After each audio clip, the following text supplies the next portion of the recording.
Hello students, welcome to भेट academy. Student, स्वागत है आपका भेट एकेडमी में। एएमयू क्लास 11 एंट्रेंस होने वाला है। लगभग 28 दिन या 29 दिन आपके पास बचे हैं और इसमें ये पार्ट नंबर 2 है। इससे पहली वीडियो अगर आपने देखी है तो डिस्क्रिप्शन में देख लीजिएगा। मैं लास्ट ईयर क्वेश्चंस की हेल्प से आपको प्रैक्टिस करवा रहा हूं सभी टॉपिक्स की जो भी आपके पास एंट्रेंस में आने वाले हैं। तो ये सेकंड पार्ट है। इससे पहले वीडियोस मैंने और भी बहुत सारी डाली हुई हैं सभी टॉपिक वाइज, तो आप देख लीजिएगा।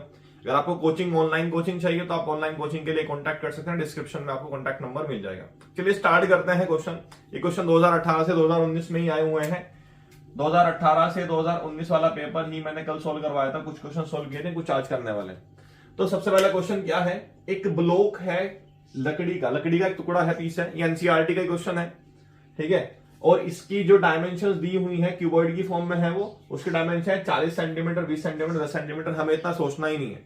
देखते हैं पूछा क्या क्वेश्चन में। उसका प्रेशर बताइए कि अगर उसको ब्लॉक को रखा हुआ है किस साइड में, ये सब चीजें छोड़ दो। डायमेंशन क्या है, 20 सेंटीमीटर, 10 सेंटीमीटर पे। तो डायमेंशन क्या है, जिस तरफ वो रखा है, जिस डायमेंशन से रखा है उसका एरिया निकाल दो। वो एरिया फोर्स लगाएगा। तो एरिया क्या होता है, length into breadth. 20 centimetre into 10 centimetre है, सेंटीमीटर स्क्वायर। लेकिन इस सेंटीमीटर स्क्वायर को कैंसिल करने के लिए हमें 200 से डिवाइड करना पड़ेगा। तो 200 से अगर हम डिवाइड करेंगे तो 0.02 मीटर स्क्वायर आ गया एरिया। अब प्रेशर आपको दिया हुआ है इसमें, सॉरी फोर्स, मास आपको दिया हुआ है 5 kg। तो फोर्स क्या हो जाएगा, m इंटू जी अपॉन 0.02, ठीक है। ये आपको दिया हुआ है। अब इसमें आप देख सकते हैं मास कितना है, 5 kg इंटू 10 अपॉन 0.02। ये हटा लीजिए तो 100 आ जाएगा। यहाँ पर 2 से डिवाइड कर दिया 2.5 और ये आ जाएगा 2500 न्यूटन पर मीटर स्क्वायर। ये प्रेशर आ जाता है, ठीक है। इस तरह क्वेश्चन था, सिंपल क्वेश्चन था, एनसीईआरटी क्वेश्चन दिया हुआ है आपको। नेक्स्ट क्वेश्चन देखते हैं। नेक्स्ट क्वेश्चन में हमें काफी चीजें सीखने को मिलेंगी।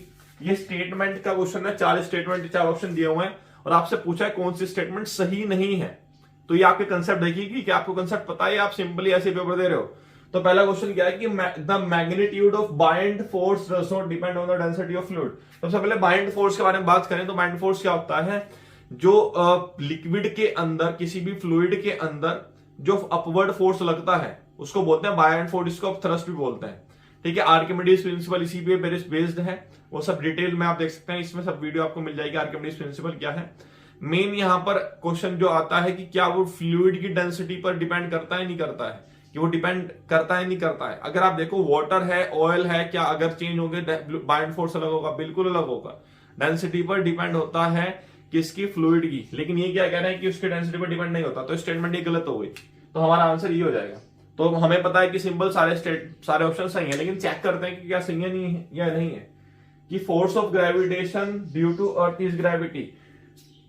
जो फोर्स ऑफ ग्रेविटेशन लगता है अर्थ की वजह से, उसको हम ग्रेविटी बोलते हैं। मैंने आपको बताया था अर्थ सभी ऑब्जेक्ट्स को अपनी तरफ खींचती है, उसको हमने ग्रेविटी बोला था। और एक्सेलरेशन को एक्सेलरेशन ड्यू टू ग्रेविटी बोलते हैं, जो कि जी से रिप्रेजेंट होता है। उसकी वैल्यू 9.8 मीटर पर सेकंड स्क्वायर होती है जनरली, पोल्स और इक्वेटर को छोड़ के। मुझे कमेंट करके बताना पोल्स और इक्वेटर पर क्या वैल्यू होती है, अगर आप सीरियसली इस वीडियो को देख रहे हैं।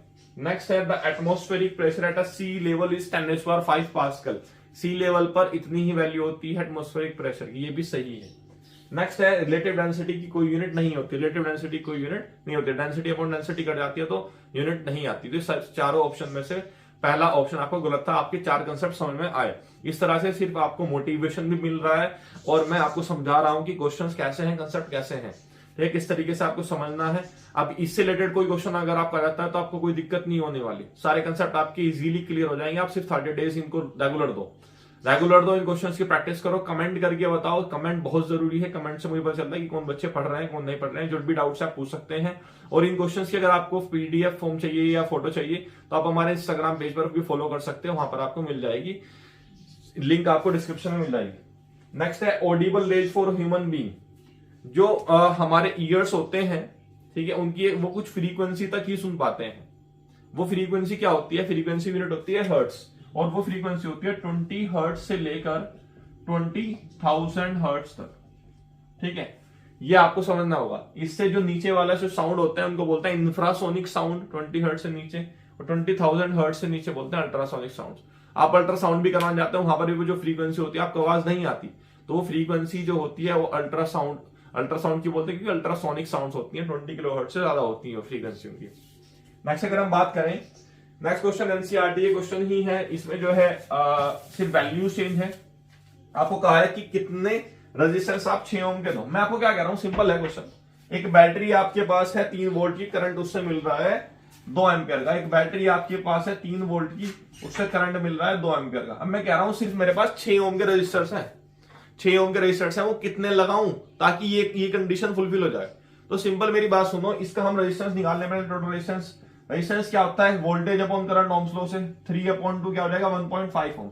मतलब जो टोटल रेजिस्टेंस है ना वो 1.5 ओम है, और हमारे पास रजिस्टर्स हैं 6 ओम के। तो कितने 6 ओम के रजिस्टर्स लगाऊं मैं कि 1.5 ओम आए। तो सिंपल एक बात समझना मेरी, कि जो रेजिस्टेंस की वैल्यू कम होती है वो पैरेलल में कम होती है, हमें कम करनी है वैल्यू। अगर हमें ज्यादा करनी होती तो हम सीरीज में लगाते, तो यहां पर हमें कम करनी है। तो 6 को अगर मैं 2 पैरेलल में लगाऊं तो आधी वैल्यू हो जाएगी, तो 6/2 3 ओम, अभी भी चलेगा काम। 3 लगाऊंगा पैरेलल में तो 6/3 हो जाएगी 2 ओम, अभी भी चलेगा। 4 लगाऊंगा 6/4 3/2 1.5, तो सिंपल आपके पास 4 रजिस्टर्स आपको पैरेलल में लगाने पड़ेंगे 6 ओम के। ये इसका सिंपल तरीका रेजिस्टेंस निकालने के लिए। जब रेजिस्टेंस की वैल्यू जो होती है वो सेम होती है, इक्वल होती है और पैरेलल होती है, तो वो हाफ हो जाती है 2 में, 3 में, 3 से डिवाइड कर दो, 4 में 4 से डिवाइड कर दो, सिंपल उनका एवरेज निकालना है। तो एवरेज इसका 6/4 क्या हो जाएगा 3/2, मतलब 1.5 ओम आपके पास रहेंगे। तो 4 रजिस्टर्स आपके लगेंगे। ये क्वेश्चन था क्वेश्चन नंबर 4।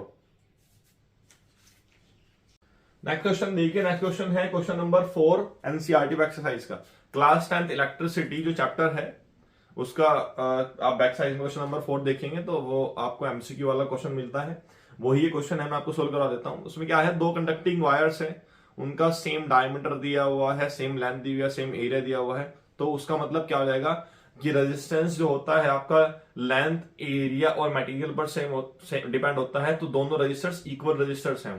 तो हमें पहले उन 2 रजिस्टर्स को सीरीज में कनेक्ट किया है।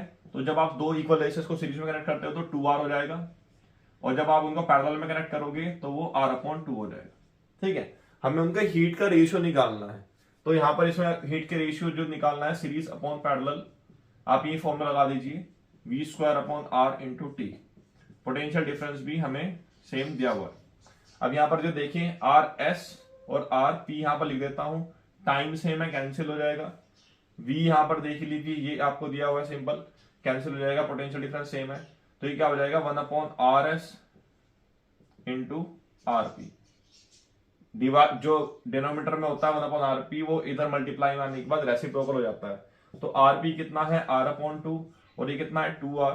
तो सिंपल R से R गया, और यहाँ पर क्या बचता है 1/4, 1:4 आ जाता है। इस तरीके से ये क्वेश्चन बहुत इंपॉर्टेंट है, ठीक है, एग्जाम पॉइंट ऑफ व्यू से बार बार ये क्वेश्चन आता रहता है।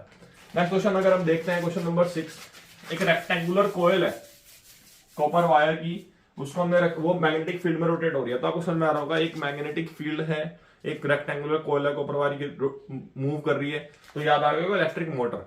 इलेक्ट्रिक मोटर में हमें बताया कि उसकी जो इंड्यूस करंट की डायरेक्शन होती है, जो करंट इंड्यूस होता है, तो उसमें क्या कितनी बार डायरेक्शन होती है, मतलब किस एक बार जो चेंज होता है वो कब होता है, 1 रिवोल्यूशन में, हाफ रिवोल्यूशन में कब होता है। तो सिंपल ये हाफ रिवोल्यूशन में होता है। सिंपल सी बात है, पूरा डिटेल में चले जाना। ठीक है, कंसेप्ट ये है। इलेक्ट्रोमैग्नेटिक इंडक्शन, मोटर, जनरेटर आपने पढ़ी हुई क्लास 10th में। नेक्स्ट है the frequency of AC mains in India. Frequency आपको बतानी है एसी मेंस की इंडिया में, कमेंट करके बताना, सिंपल सा आंसर है। ठीक है, कमेंट करके आप बताइएगा कि एसी मेंस की फ्रीक्वेंसी कितनी होती है। नेक्स्ट क्वेश्चन पर हम आते हैं, फोकल लेंथ दी हुई है कॉन्वेक्स लेंस की 40 सेंटीमीटर की, पावर बतानी है। तो पावर का फॉर्मूला क्या होता है 1/f, लेकिन कंडीशन क्या दे दी थी हमें कि फोकल लेंथ किसमें, मीटर में। तो मीटर में अगर आप इसको करोगे तो 0.4 आ जाएगा, और 10/4 मतलब 5/2 मतलब 2.5 डायोप्टर आपके पास आ जाएगी। साइन नहीं पूछा है, अगर साइन पूछेंगे तो कॉन्वेक्स लेंस की जो फोकल लेंथ होती है वो पॉजिटिव होती है, पावर क्या आ जाएगी, पॉजिटिव आ जाएगी। नेक्स्ट है कॉन्केव लेंस दिया हुआ है। कॉन्केव लेंस जहां पर भी है ना, तो याद रखना UV, F की वैल्यू, तीनों वैल्यू नेगेटिव होती है कॉन्केव लेंस में। तो फॉर्मूला लगाते हैं, lens formula 1/f = 1/v - 1/u। 1/v क्या हो जाएगा 1/f + 1/u। आपको दिया हुआ है इसमें फोकल लेंथ कितनी है 15, तो -1/15 नेगेटिव होती है, और u की वैल्यू कितनी दी हुई है अच्छा इमेज बता, इमेज हमारे पास बन रही है, सॉरी इमेज बन रही है, तो यू की वैल्यू हमें निकालनी है इसमें। तो यू की वैल्यू क्या हो जाएगी, 1/v माइनस 1/f। v आपको दिया हुआ है 10 सेंटीमीटर और f आपको दिया हुआ है 15 सेंटीमीटर। तो सब वैल्यू तो इसमें नेगेटिव होती है, तो नेगेटिव आपको लिख देना है।